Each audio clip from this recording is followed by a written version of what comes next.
En la Biblia hubo una fiesta en la casa de María, Marta y Lázaro. Marta se molestó porque María no la ayudaba a cocinar.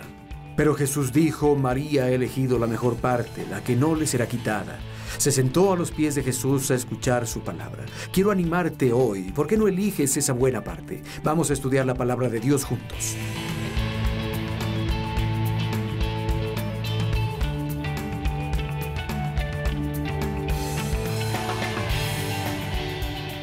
Algunos conocen fragmentos de mi historia. Estaba reflexionando esta tarde y sentí que debía compartirles más de mi historia y compartir de la palabra.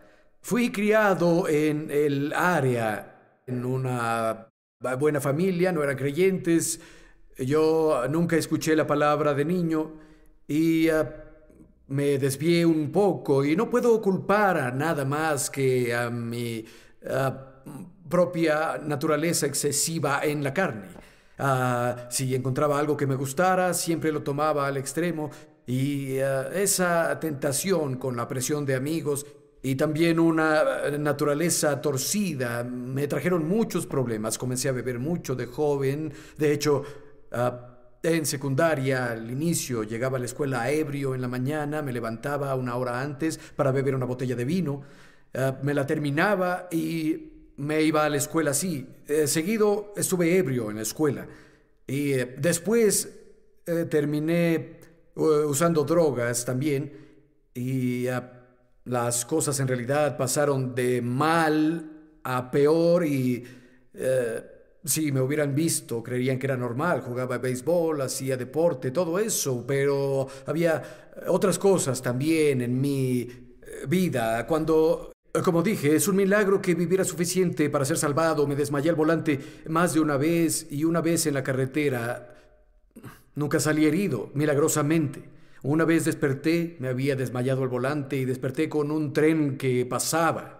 Choqué mi auto a unos metros de la vía del tren y el tren pasó zumbando en la mañana. Me despertó, bajé, toqué una puerta, una señora abrió y dije: disculpe, ¿en qué ciudad estoy? No tenía idea de dónde estaba ni en qué ciudad estaba. Me perdí. Ese tipo de cosas me pasaban seguido. Y lo último, cuando supe que estaba en problemas, fue cuando estaba en el patio de alguien y tenía las manos llenas de pasto y la boca llena de pasto. Había estado comiendo pasto del patio de alguien por el excesivo uso de drogas. Y recuerdo que esa noche pensé: Bayless, tienes un problema. Y si no te vas de aquí, terminarás en la tumba. Y decidí dejar California del Sur y alejarme de mis amigos, ya no usar drogas. Se acabó, me mudé a Oregon. Tomé un pequeño lote de drogas por si acaso sentía un momento de debilidad. Lo que pasó el primer día, me encontré con un traficante que conocía desde Long Beach, en Ashland, Oregon. Salimos y nos drogamos y, bueno, las cosas se salieron de curso desde ahí. Y podrían creer que no buscaba a Dios, pero sí. Nunca había oído el Evangelio, tenía 20 y tantos. Ningún ser humano me había contado la historia de la redención. Ningún ser humano me había dicho que Jesucristo estaba vivo. Ningún ser humano me había contado la historia de la salvación. Nadie. Y uno de mis mejores amigos había dejado la secundaria. Fuimos amigos desde la primaria. Dejó la secundaria y se volvió Hare Krishna. Se cambió el nombre a Bopadet. Y yo iba a los grandes festivales Krishnas, leía el Bhagavad Gita, iba a la iglesia metafísica, practicaba yoga kundalini, practicaba religiones nativoamericanas. En la mayoría de ellas tenías que consumir drogas orgánicas en las ceremonias, pero buscaba a Dios. Incluso visité a una señora que vivía en la montaña que decía que cuando se veían platillos voladores, los aliens le hablaban.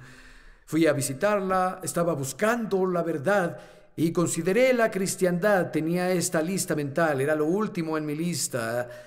Y bueno, yo estaba ahí, pero finalmente iba a echarle un vistazo y mi novia me dio unas drogas una noche. Debía dárselas como a 10 amigos, pero en lugar de eso tomé todo el paquete yo solo. Casi muero esa noche. Fue una mala noche. Y al día siguiente estaba extremadamente deprimido y Caminaba por un parque, el Parque Lithia, en Ashland, Oregon. Iba caminando, meditabundo, y llegué al área de juegos y me descubrí pensando en Jesús.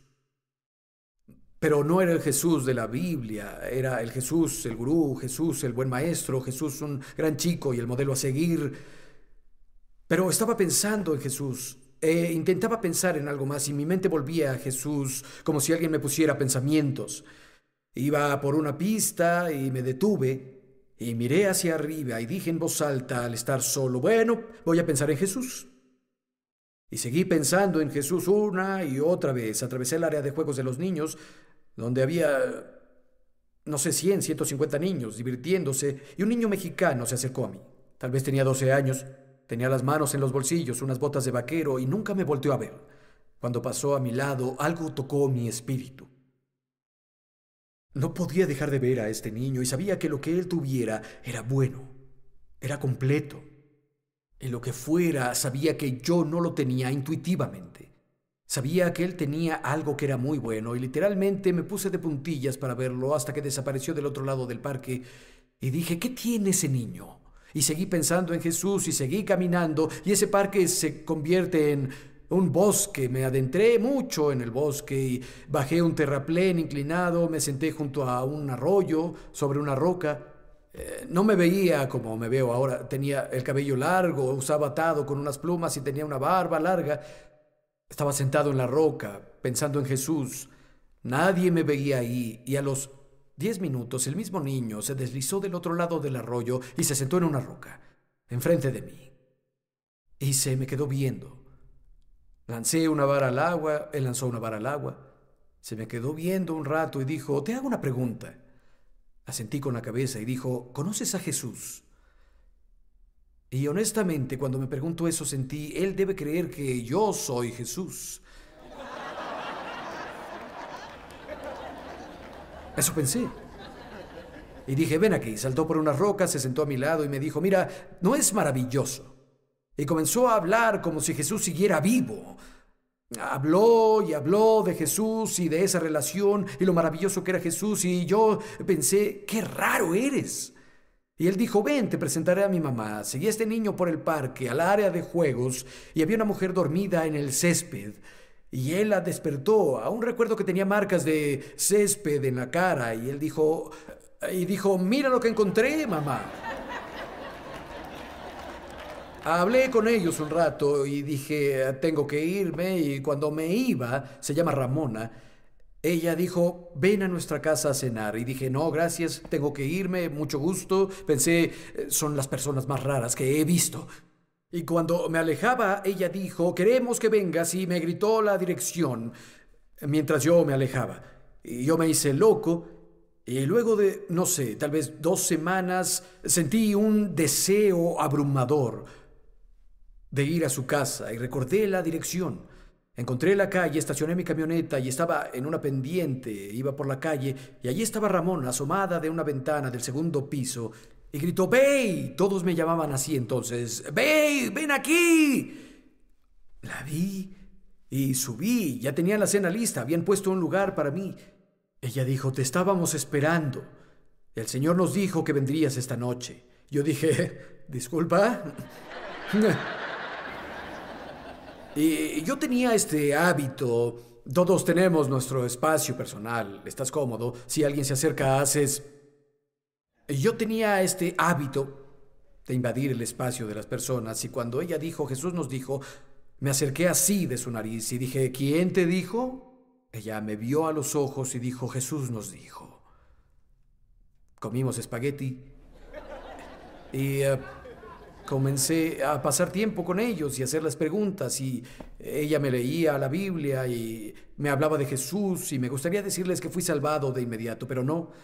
Me fui con un amigo y nos mudamos a la Ciudad de México y me involucré en cosas ilegales allá. Algo de ello incluía drogas y otras cosas. Y era miserable. Tenía todo lo que creía que me haría feliz ahí. Teníamos todas las drogas que quisiéramos. Estábamos con los más ricos ahí. Estábamos en una fiesta y un chico lanzó 1 kilo de hierba a la fogata porque estaba aburrido. Así de Así de abundante eran las drogas. Teníamos todas las chicas que quisiéramos. Vivíamos en un lugar muy lindo y yo era miserable. En ese entonces había 11 millones de personas en la Ciudad de México. Ahora son 27 millones o algo así. Pero recuerdo que en el piso treinta y tantos en el que vivíamos, nos embriagábamos diario y veíamos las luces de la ciudad. Yo pensaba, ¿por qué soy tan miserable? Tengo todo lo que creí que me haría feliz. Tengo chicas, tengo drogas, tengo mucho dinero y soy miserable. Y decidí volver a Oregon a buscar a ese niño y a su madre. Le dije a mis amigos, me voy. ¿Cuándo? Les dije, ahora. Subí a mi camioneta, compré una caja de cuartos de cerveza, no dejé de tomarla y conduje 5,000 kilómetros de la Ciudad de México hasta Oregon. Subí a personas, les daba una cerveza y conduje hasta Oregon. Encontré a estas personas y cada vez estaba más convencido de que había algo con este asunto de Jesús. Pero tenía dudas sin respuestas y mis amigos tenían preguntas para las que yo no tenía respuestas. Y dije, no sé, algo me dice que esto es real. Y me quedé con unos amigos una noche. Ellos vivían en las montañas en una ruta aislada y salí para recostarme en el toldo de mi camioneta y estaba viendo el cielo. Era muy entrada la noche y fue la primera vez en mi vida que recuerdo haber orado. Dije, Dios, si esto es real y Jesús es tu hijo y toda esta historia sobre la salvación es real, ¿qué dices de esto? Le hice una pregunta a Dios y no escuché nada. Le hice a Dios otra pregunta y nada. Y comencé a llorar. Comencé a gritarle a Dios y grité otra pregunta. ¿Qué hay de esto? ¿Qué hay de aquello? Grité 2 o 3 preguntas y nada. Me sequé las lágrimas, me bajé del toldo de mi camioneta y me fui a dormir. Y al día siguiente algo impresionante me pasó. Dios me habló. No sé cómo supe que era Dios, pero intuitivamente sabía que era Dios. Dijo, quiero que vayas a la casa de Ramona. Lo escuché aquí, tan claro como cualquier otra cosa en mi vida. Lo escuché en mi corazón. Quiero que vayas a casa de Ramona. Y sabía que era Dios. Conduje allá y ellos iban a salir. Dije, ¿a dónde van? Vamos al siguiente pueblo, a Medford, a una misión callejera. Dios me habló una segunda vez, tan claro como cualquier otra cosa. Quiero que vayas con ellos. En lugar de asentir internamente, dije, no lo creo. No quiero ir. En mi corazón dije, Dios escucha, hagamos un trato. Si me invitan, iré. De inmediato Ramona se gira, me apunta y dice, ve, ¿vas con nosotros? Dije, sí. Entonces fuimos, me senté en primera fila, tenía un pantalón naranja entallado con grandes franjas amarillas a los lados y unas botas grandes. Me senté en primera fila con los brazos cruzados. Pensé, está bien. Tenían esos atriles gigantes ahí y una mujer pequeña se paró enfrente, cantó unas canciones y luego dio un testimonio. No tenía idea de qué significaba. Procedió a citar palabra por palabra la primera pregunta que le hice a Dios la noche anterior, acostado sobre el toldo de mi camioneta en las montañas, y compartió la respuesta de la Biblia. Y comencé a llorar. Un chico se levantó a dar testimonio, pero en lugar de eso, citó la segunda pregunta que le hice a Dios la noche anterior sobre mi camioneta. Compartió la respuesta de la Biblia. Alguien se paró después de él y citó las preguntas que le había gritado a Dios. Y compartió la respuesta. Para entonces yo estaba en primera fila llorando descontroladamente. Me di cuenta de que era real. Me di cuenta de que era especial. Y esa noche fui la única persona que respondió cuando hicieron la invitación. Y recuerdo que había un chico llamado Andy Green. De hecho, él comenzó la primera capilla Calvario en Ashland, Oregon. Y Andy me sostuvo mientras lloraba. Lloré y lloré y lloré y lloré y lloré y lloré y lloré más. Porque vi que era verdad. Dios me había aceptado. Y saben, impusieron las manos y oraron por mí. Nunca más volví a usar una droga en mi cuerpo. Ya pasaron 37 años. Fui libre esa noche. Y Dios nos encuentra a todos donde lo necesitamos. Dios sabía cuándo lo necesitaba. Quiero decirte algo, no creo que sea una coincidencia que estés aquí. Hay un Dios en el cielo que conoce tu nombre. Te ama incondicionalmente.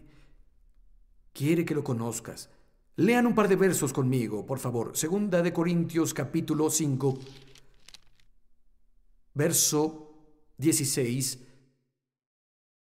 Así que de ahora en adelante no consideraremos a nadie según la carne.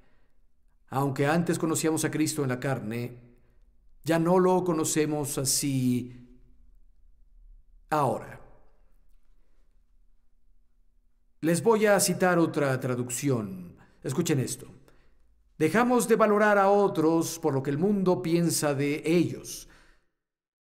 Antes, equivocadamente, valorábamos a Cristo así, como si fuera un simple ser humano. Ahora pienso muy diferente. Pensé que Jesús era un hombre normal y me equivocaba. Isaías dijo de Jesús: no hay belleza en él para que no lo deseemos, ni señorío, ni majestad. Solo era el hijo de un carpintero que se veía muy ordinario. Pero qué declaración tan equivocada. Por fuera tal vez parecía normal, pero adentro era una deidad. Dios en la carne. Y Pablo, cuando les escribe a los Corintios, dice: escuchen cómo nos equivocamos con Jesús al juzgarlo por fuera. Estuvo mal. Hemos aprendido a no hacer eso con las personas. Ya no vemos a las personas desde un punto de vista mundano. ¿Por qué? Verso 17 nos dice ¿por qué? Por lo tanto, si alguno está en Cristo, es una nueva creación. Las cosas viejas pasaron, todo es hecho nuevo. Alguien tal vez era un empresario egoísta, tal vez se ganó la reputación, o una chica alocada, o un drogadicto, o un político egocéntrico, o lo que sea. Esas etiquetas no significan nada cuando la persona acepta a Cristo. Todo se vuelve nuevo, cambian, y eso literalmente es nuevo, algo que nunca había existido jamás. La palabra griega es original. No es algo parchado ni una versión repintada del viejo tú, sino una en que Cristo se vuelve una persona nueva. Te pone un espíritu nuevo, amigo. Escucha, si el Jesús que aceptaste no te cambió desde adentro, tu Jesús no es el real. Quiero que sepas eso. Bueno, verso 18, vayan conmigo, por favor. Todas las cosas son de Dios, quien nos reconcilió consigo mismo en Cristo y nos dio el ministerio de la reconciliación. Bueno, todas las cosas son de Dios. En otras palabras, Dios es el único que ha hecho esto. Tú no lo hiciste. Yo no lo hice. No es un sacrificio personal, no son buenas obras, es solo gracia. Dios es el comienzo, Dios en medio, Dios al final. Por gracia fuiste salvado a través de la fe, no por obras, para que nadie se vanaglorie. Amigo, no es por tu sacrificio personal. No es por obras buenas que eres justo ante Dios. No es por dar una ofrenda lo que te hace justo ante Dios. Es el aceptar a su Hijo Jesucristo lo que te hace justo. Quiero que noten lo que dijo. Todo es de Dios. Es decir, Dios hizo esto, quien nos reconcilió consigo mismo.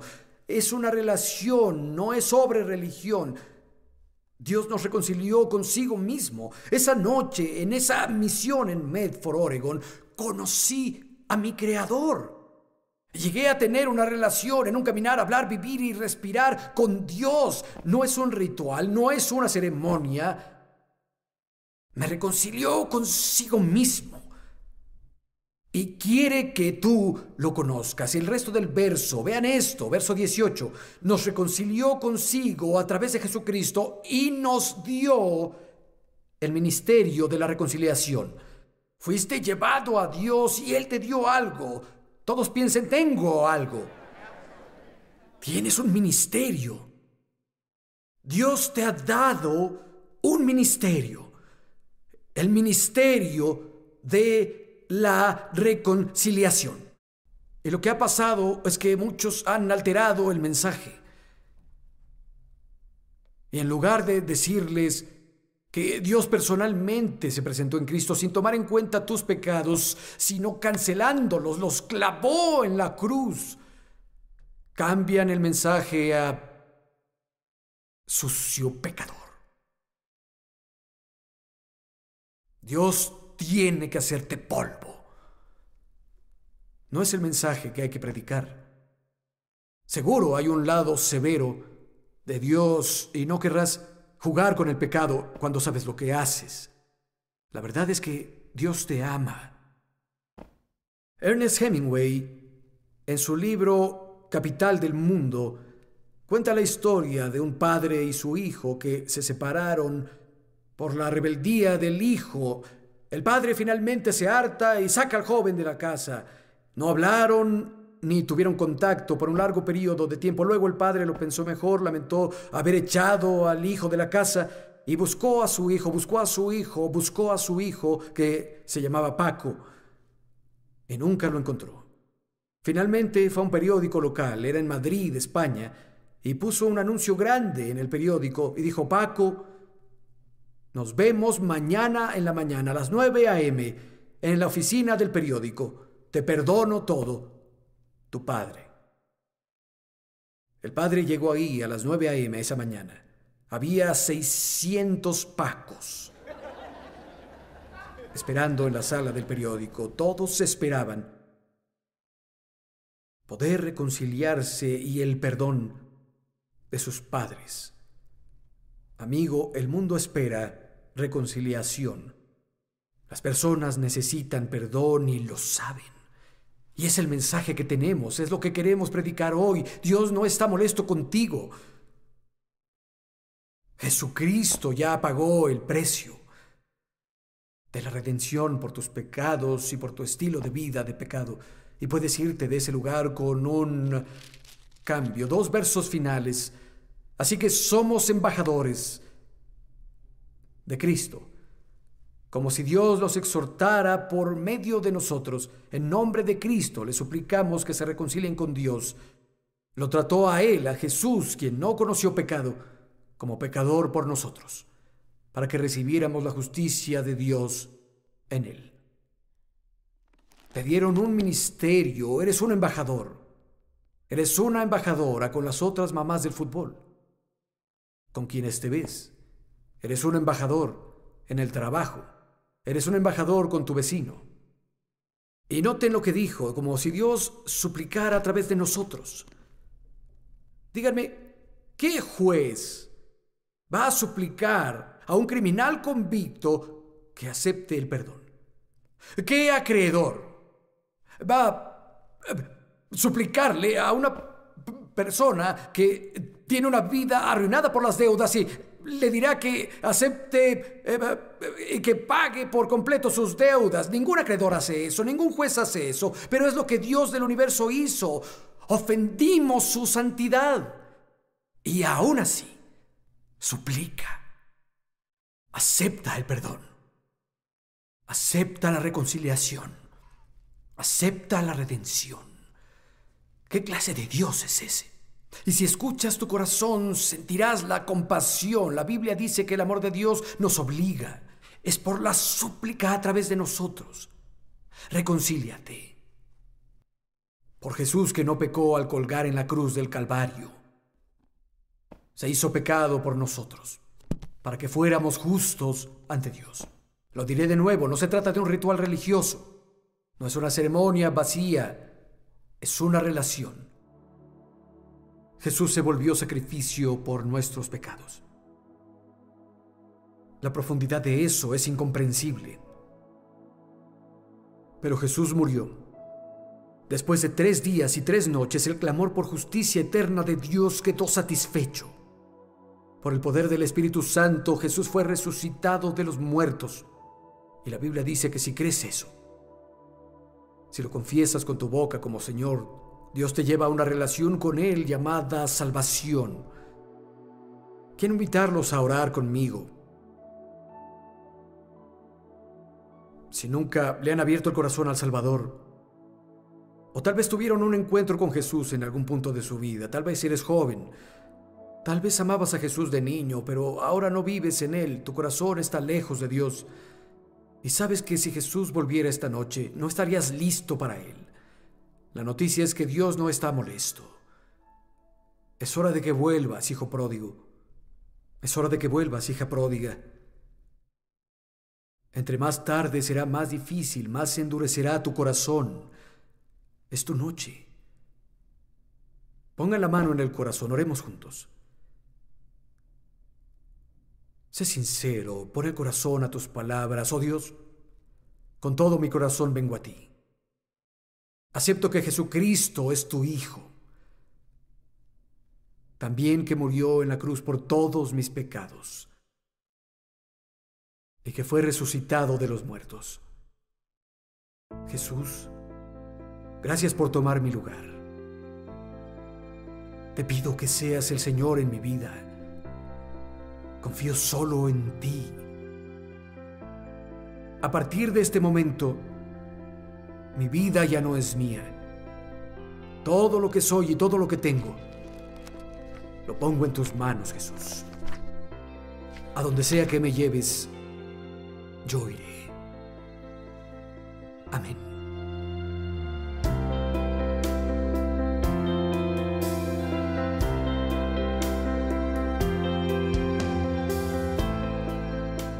Espero que la transmisión de hoy haya sido una bendición para ti. Espero que hayas repetido la oración. Si nunca le habías abierto tu corazón a Jesús en tu vida, Él nunca te defraudará. Y te pediré un favor hoy. Si nunca has enviado correspondencia, nos encantaría saber de ti y conocer tu historia. Si la transmisión ha tocado tu vida, envíanos un email, escríbeme una carta. Eso animará a mi corazón y el corazón de todo nuestro equipo. Dinos si has estado viéndonos, si la transmisión te ha servido o a un ser querido. Espero saber de ti. Hasta la próxima. Bendiciones.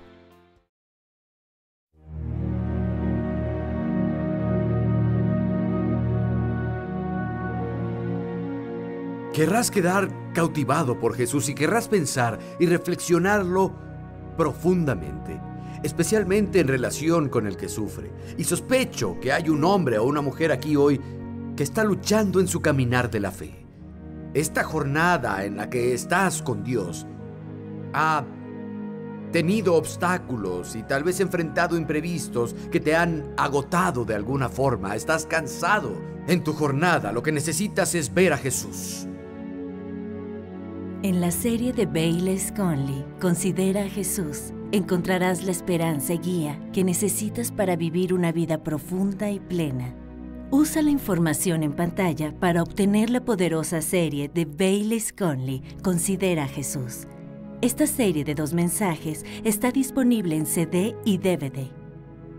Y el Padre vio a Jesús y dijo: los acepto en ti.